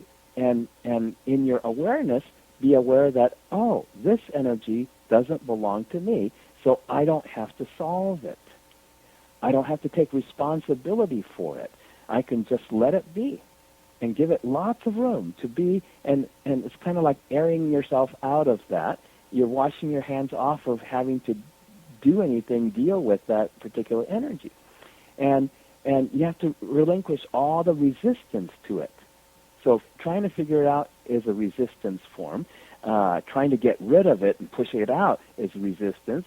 Going, I don't like this, get rid of it, that's resistance. So you have to drop all forms of resisting it and just go, welcome. Anger could be there. Somebody's anger. They're having a great time being angry, so let them have it. Just let it be. And when you can let something be, a feeling be, or a thought be what it is, it's, again, like your show, it's just energy. So this is just a thought energy. This is just a feeling energy, and it's not even mine. I know I can't do anything about it because it's not mine. If it were mine, it's very simple to tell, because anytime, if it's my own emotion, whether it's fear or anger or anything, I can go, oh yeah, okay, that's mine. I could stop it, and it'll stop. And this is why, let's say, for example, actors need to develop those kinds of ability to emote at will. They can turn it on. So the director says to this actor, good actor, says, okay, I want you to be angry now. And the actor just turns on anger and gets furiously angry, and everybody witnessing it, they feel the anger and they see the anger, and, it's real anger. And then the director says, okay, that's enough, and they turn it off. And they go, and they're laughing, and they're having a great time, and then until the director says, okay, now would you portray fear? And they'll get, incredibly afraid, and everybody knows this person's really afraid, but then they turn it off. That's your own emotion. Okay? And you can turn it on and turn it off, but if you can't do that, you don't like it, and you want it to go away, and it doesn't go away, it's not yours. Interesting. Yeah. So I'm looking at the clock. We have a half hour, and there's a couple of things that I definitely want to talk about. Okay. One is it's about developing your psychic ability. So I'm going to tell you both questions because you probably can merge them together. So Okay. One, is it hard to do? And then the other one is, and I don't get this question, but I get this impression from people when they approach me wanting to take classes. And so I'm going to throw this one to you. Okay. If you develop your abilities, do you have the ability to see your own future? Because my impression is that a lot of people will take a psychic development class because they can solve all of their own problems by being psychic. And I'm not saying that you can't, but what do you have to say, Michael? Well, first and foremost, to me, it's more challenging. That's for sure. Yeah, it's in the first question of is it easy? No, it's simple to develop your psychic awareness and abilities. It's so simple, but it's not easy, and I'll explain that. It's simple because it requires absolutely no effort. And that's probably the single most difficult part of developing one's psychic awareness and ability, is because everyone's so programmed to produce effort. You know that saying, if at first you don't succeed, try harder, right? And everyone seems to be raised with that work ethic, and if you work harder and you work harder and you work harder, try harder, you're going to succeed finally if you try hard enough. And that absolutely is a formula for disaster in psychic development or anything to do with spiritual awareness. It's spiritual practice, to me, is basically reminding ourselves what we already know. And that's the difficult part. It's like the difficult part of waking up, after you haven't had enough sleep or something, or you've been partying all night, and the alarm clock goes off in the morning, and you have a hard time waking up. You just want to shut off the alarm clock, but you just wake up because there's an important appointment or blah, blah, blah. It's like that. This is developing your psychic abilities is a process of waking yourself up. So nobody else is going to do it for you. It would be nice if somebody gives you a Christmas gift and says, here's your psychic abilities, go at it. But I'm sure they would be very happy if you could just buy it in a box. Exactly, a spray or roll-on. Yeah. But it doesn't work that way. So the difficult part, the challenging part is, number one, you have to practice. See, practice to me in anything, sports, art, music, typing, anything, to practice means you're getting rid of all the effort that you're in. So if you notice, any of us, this is across the board, everybody, any of us, when we start something new, whether it's learning how to draw or play the piano or anything, when we first start, none of us does it well. And the reason for it is because we're unsure, and we're putting so much effort because we don't know how to do it, and we're trying to figure out, okay, where's my fingers go, and we're thinking a lot, and that gets all in the way of doing it. But of course, that's natural in the beginning. But this is why nobody gets better at doing anything without some practice. What the practice does is we do this, we play the scale on the piano over and over and over, and after many times, we start to drop the effort. Every time we're playing, and we start to gain a little more certainty in ourselves that we can do this, and we don't have to think about where every finger is going to go every single time. And each time we drop a little bit more of the effort, a little more of the effort, a little more of the effort. Next thing, we're doing it effortlessly, and we don't make any mistakes. And every time we do it, we can do it on command, and we just do it. We could do it while we're talking, and we don't have to think about it anymore. Like a good typist isn't, typing away, and it's like their fingers are moving independent of anything. They're not having to think, where is the A, and where is the T, and where is the Y on the keyboard, like I do. And it's effortless. And when they get to that effortless stage, then they can type 120 words a minute with no mistakes. And the same with a pianist. But nobody starts off like that. So developing your psychic abilities is pretty much the same, except more internally. At first, when, let's say, especially something like clairvoyance is probably the single most, quote, difficult psychic ability for most people to develop, not because it's hard to do it, not because it's not simple in nature. It's very, very simple. Everyone sees, but the question is how many people actually recognize that they see and recognize what they see. Okay? So psychic abilities mostly are like walking into that huge electronic appliance store where there's 100 TVs blaring at the same time, and now they usually have it all on the same channel so it doesn't drive you nuts. But let's say an example, if you're walking into a department store with 100 TVs going on both sides of you, and every single TV is on a different channel, and they're all blaring. And somebody says, what's playing on TV? No way could any of us say what's playing on TV because it's too much.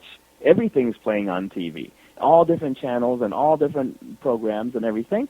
But if somebody says, okay, what's playing on TV number 1 to your right?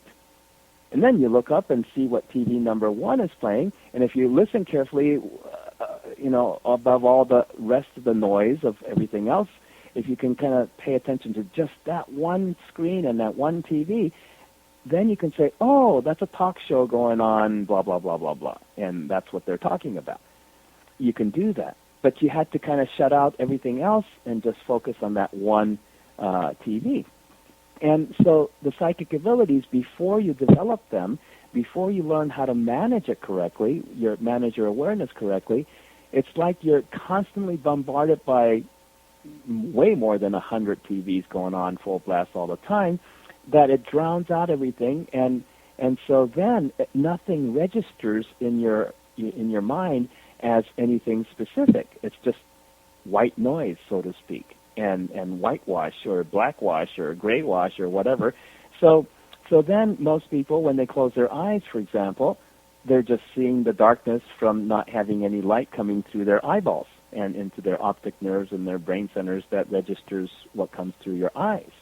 But if you don't get hung up on, if it takes a little while for most people to to recognize, oh, that's not where clairvoyance is. The clairvoyance doesn't have anything to do with your physical eyes or your physical eyesight. It starts at a whole octave higher vibration than your physical sight of seeing and registering light vibrations. And so then, once you kind of deprogram yourself or get out of that box of thinking that seeing is related to physical seeing, then you start to recognize, okay, so clairvoyance is different. And the next thing that most people hit is, well, obviously I'm not clairvoyant because I don't see auras, I don't see spiritual beings flitting around and all of that, and I don't see people's souls, so I'm not clairvoyant. Well, that's the minute you decide you're not clairvoyant, how can you possibly develop your clairvoyant abilities? Because you've already closed the door on what you already inherently have. So when you decide you're not clairvoyant to start, but you're interested, what happens is you look outside of yourself for clairvoyant ability. And so you go to a teacher, you go to a class, and you expect whatever you learn in that class to make you clairvoyant, but the clairvoyance isn't out there. It's within each individual, within yourself. And so the minute you decide, I'm not clairvoyant, you close the door to where your clairvoyance comes from within you as a soul, and then you're working against the traffic the entire time, and you're going to be, weeks after weeks of going classes and taking programs and learning techniques and practices, and you go, I still don't see anything, I still don't see anything, because you're still looking outside, separate from somewhere, wherever you consider yourself to be, where you are already. You've already decided you're not clairvoyant, you don't see, and so you're going to look separate from yourself, outside of yourself, and you're not going to find it. So you mean like seeing a ghost walk down the hallway, like, hey, ghost? Pardon? It, kind of like how people have this belief that they're going to see a ghost walking down the hallway. around, yes. And that could happen. That's why, if you notice, when those things happen out of the clear blue sky for a person who's normally doesn't think of themselves as psychic in any way, it happens when they're relaxed and when they're not, when they lose their certainty, or where they relax their certainty that they're not clairvoyant, that they don't see those things, and they're just not in effort about trying to see anything. And then all of a sudden, sometimes a being will come across that's got a lot of energy and is at the right vibration for you to pick it up. Then all of a sudden, it's like having your radio tuned to a particular frequency, and as long as there's no broadcast on that frequency, you don't hear anything. But then all of a sudden, somebody decides to broadcast on that particular frequency, and you're the one hearing it. And same thing with you're the one seeing it. I have to tell you this quick story, Michael. So, I've been part of ghost hunting groups. I'm their psychic investigator. And so I've given presentations about how to be a psychic and then work with paranormal groups. Mm-hmm.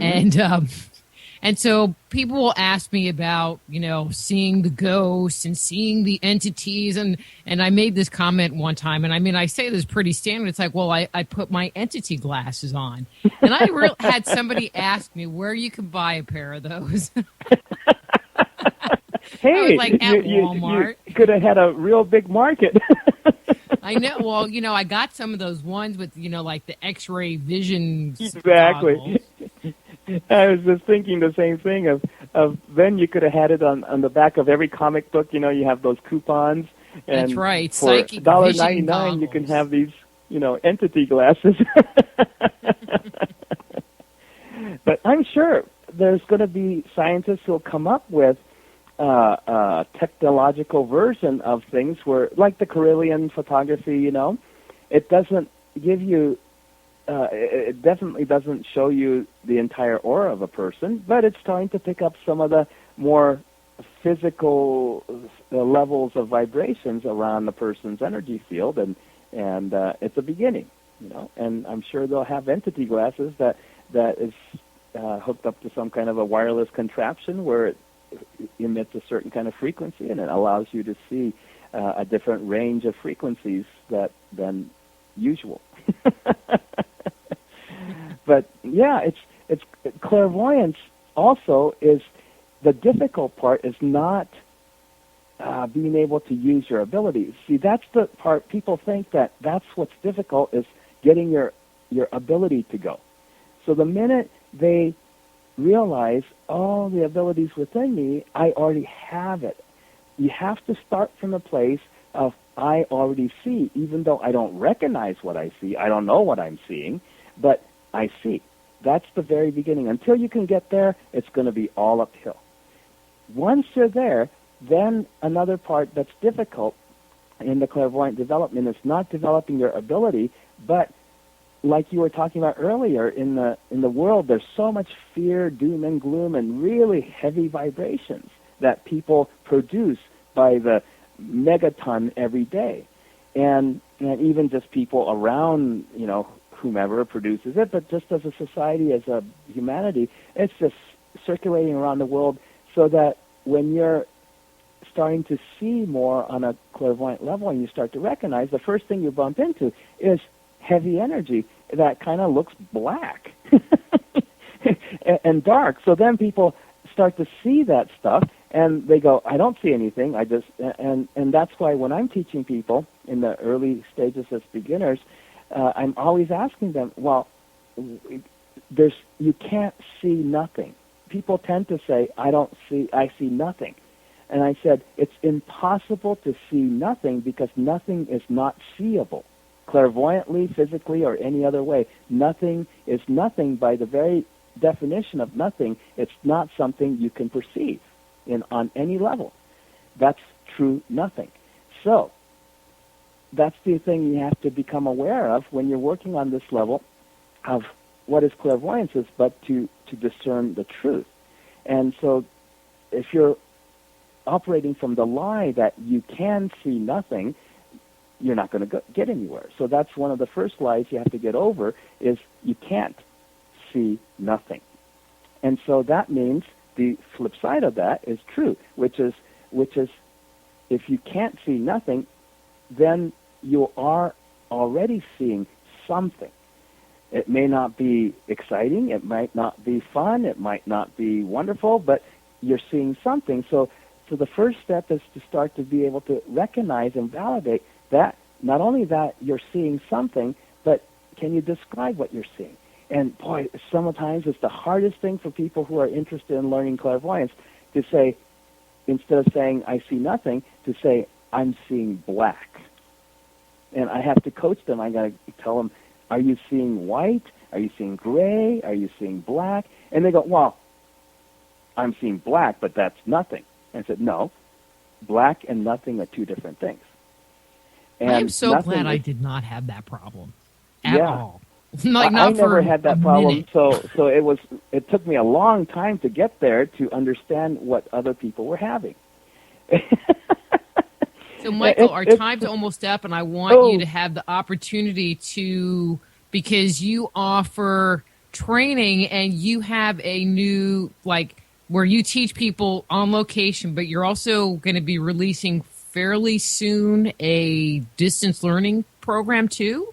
Yes, I have a self-study thing, which the first round I've been teaching people live on the between teleclasses and in-person seminars, but it's a 6-level course, and the big bulk of it is in clairvoyant and intuitive knowing training, and it starts off with the level 1 is about psychic abilities in general, and so a lot of people would be interested in that. That's already available as a self-study audio course, and the first level has 12 two-hour classes, and the second level on up is, I think, 18 2-hour classes and 2 whole weekend seminars, and now we have everything all ready to go on an audio level for the first 3 levels. And generally, I think the fastest anybody should go through those first 3 levels is about a year's time. And so there's plenty of material there already. And then sometimes I still teach in person, not a course, but I teach in person weekend seminars on various topics. Okay.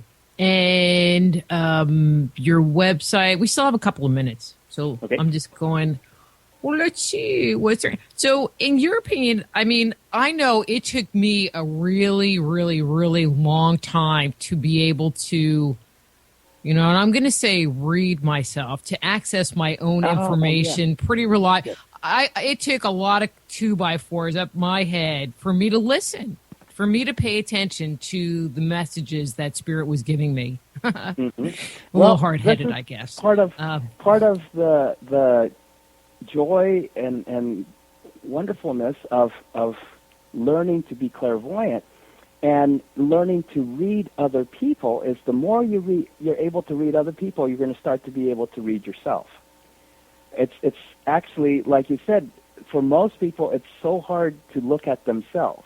Reading oneself is the same as truly meditating, truly looking at oneself, looking within oneself, and there's a lot of things we generally tend to not want to look at, especially if it's ourselves. So the great thing is if you learn how to read other people correctly, clairvoyantly, you're going to go through so much stuff within yourself as you're reading everybody else that it's probably one of the fastest way for a person to get to know themselves really deeply and profoundly if they just learn to read everybody else really well. So that's one way to go about it. The other thing is the degree to which you can read yourself and get to know yourself directly by looking at yourself depends on how much you're able to allow you to be you. If you're in competition with yourself in any way, where you're always having to be better, you can't be the way you are, you have to be this way more and that way more and more, and more clairvoyant and more psychic and more spiritual and more this, then you're going to have a really hard time looking at yourself. But if you're happy with you just the way you are, then you're going to be able to look at yourself. And, of course, most people want to look at themselves because they have problems that they need to solve and they want to solve. Well, the more you can become neutral and the more you're able to love yourself the way you are, the more easily you're going to be able to see whatever you'd like to see inside of you. Yeah, like that. Michael, it is always a huge pleasure having you on the show and just being in your energy, because you just have such healing energy just in general. Thank you. And I think that's just, again, that's, what's the basis of healing is what we generally tend to call love. But what is that love is where you're able to have people without putting any conditions on it. And that's something for all the listeners who are themselves healers, according to that definition we talked about earlier of their souls who are here to help people. And if they are able to allow people to be who they are unconditionally, they're going to be tremendous healers. Great words to end on. Again, thank you so much, Michael, and we will talk to you soon. Great. Thank you so much, Dr. Rita, for having me on your show again. Oh, not a problem. Well, you'll be back. That's Michael Tamura. His book is You Are the Answer. And next week, we have Kathleen Martin coming on talking about startling cases of human-alien contact. And in the second hour, we have Stephen Mayer talking about updates from the Giza Plateau. And so until next week, I'm Dr. Rita Louise. This is Just Energy Radio. Be blessed.